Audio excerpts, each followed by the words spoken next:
Bonjour à toutes et à tous et bienvenue dans cette nouvelle vidéo du Salon des Arcades pour découvrir le tarot for the Great Outdoors de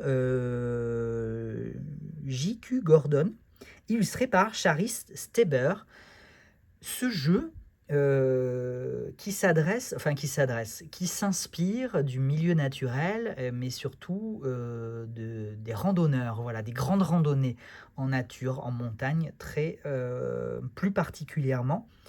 J'ai découvert ce jeu un peu par hasard sur une boutique de livres autour de la randonnée, autour du milieu naturel, autour de la montagne. Et j'ai vu qu'il y avait ce tarot et je me suis dit, mais c'est quoi ce tarot? J'ai regardé un petit peu les illustrations et je me suis dit, mais c'est génial, mais j'adore. Et donc, du coup, voilà, j'en ai commandé quelques-uns. Je pense que du coup, la maison d'édition, c'est Skipstone, si vous voulez aller jeter un œil. Je me suis gardé cet exemplaire-là parce que il a pris un petit peu cher sur la livraison. Voilà, bon, c'est pas non plus catastrophique, mais quitte à garder un exemplaire de présentation, j'essaie toujours de garder l'exemplaire qui sera le plus abîmé. Et en l'occurrence, c'était le seul qui avait subi un petit peu un choc. Boîte en dur, cloche de partie avec encoche, illustré en couleur. Prix US 22 dollars. Évidemment, ça sera pas le prix public de la boutique du Salon des Arcanes, mais je crois que on est en dessous de 30 euros. Je crois qu'on est à 29 euros. Puisque ça inclut bien évidemment TVA, une partie des frais de port et une partie des frais de douane. Voilà, donc voilà pour ce tarot qui, franchement, donc c'est une qualité mass market, hein, c'est un prix et une qualité mass market, il faut en avoir conscience. Mais on a quand même une jolie boîte. On a un livret quand même assez fourni, alors en noir et blanc, mais on a quand même un paragraphe par... oula, il est vivant ce livret. Un paragraphe par arcane mineur et une page entière par arcane majeur, voilà. Ensuite, au niveau des cartes, on a une qualité qui est un peu inférieure par rapport à une qualité évidemment indépendante et auto-éditée.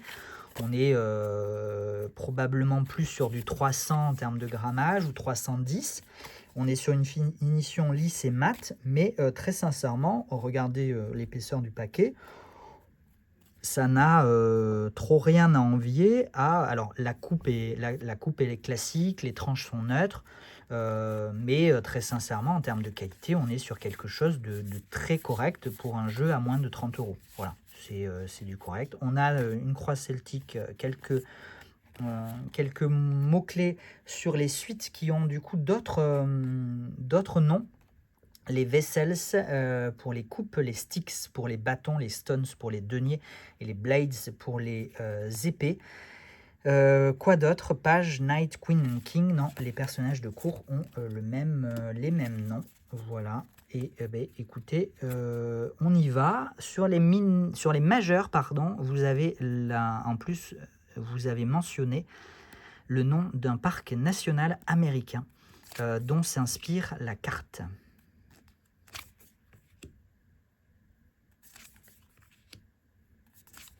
Oui, les cartes sont plus fines que... Je viens de vous présenter, je viens de tourner la vidéo du Phases and Forest et du Lighted Windows.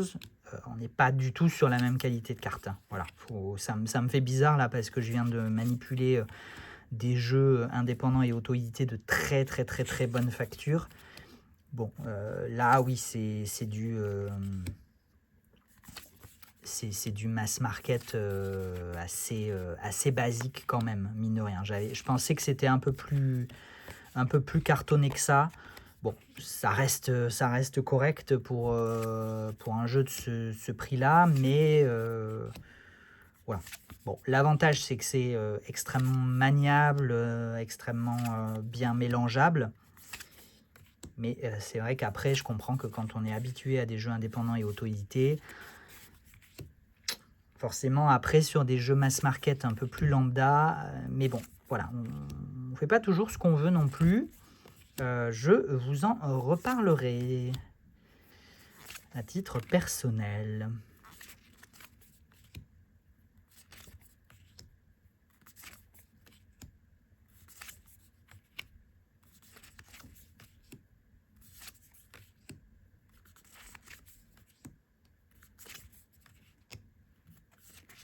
En tout cas, moi j'ai beaucoup aimé l'idée de ce jeu, l'ambiance de ce jeu, l'énergie de ce jeu. Franchement,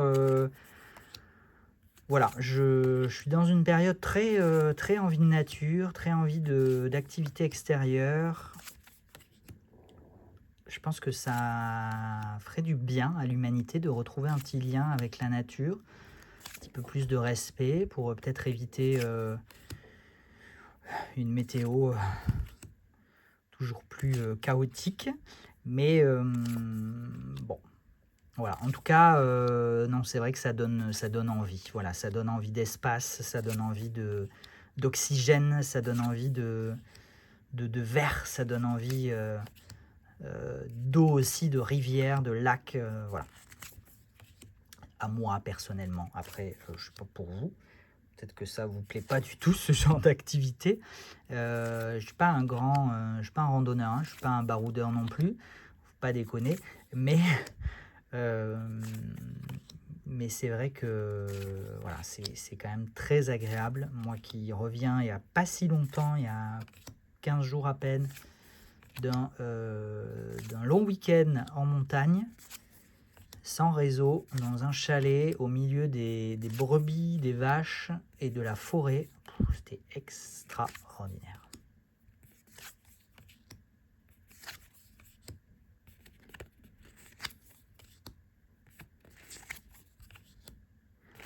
Voilà pour ce jeu. Je vous ai annoncé un prix de vente à 29 €. Je vais quand même regarder la marge de manœuvre que je peux avoir pour baisser un petit peu quand même. Je vais quand même essayer de baisser. Alors, je pourrais pas... voilà, je vais peut-être essayer de baisser 22, quelque chose comme 26. Ça sera... écoutez, il n'y a pas de petites économies. Ça sera toujours ça de prix. En tout cas, je vais voir ce que je peux faire. Et si c'est à 29, considérez que du coup, ma marge de manœuvre n'était pas aussi large que ce que j'aurais pu espérer. Voilà, écoutez, j'espère que vous avez apprécié découvrir ce tarot for the great outdoors. Et moi, je vous donne rendez-vous prochainement pour de nouvelles vidéos. En attendant, prenez soin de vous et de la nature. Ciao, ciao!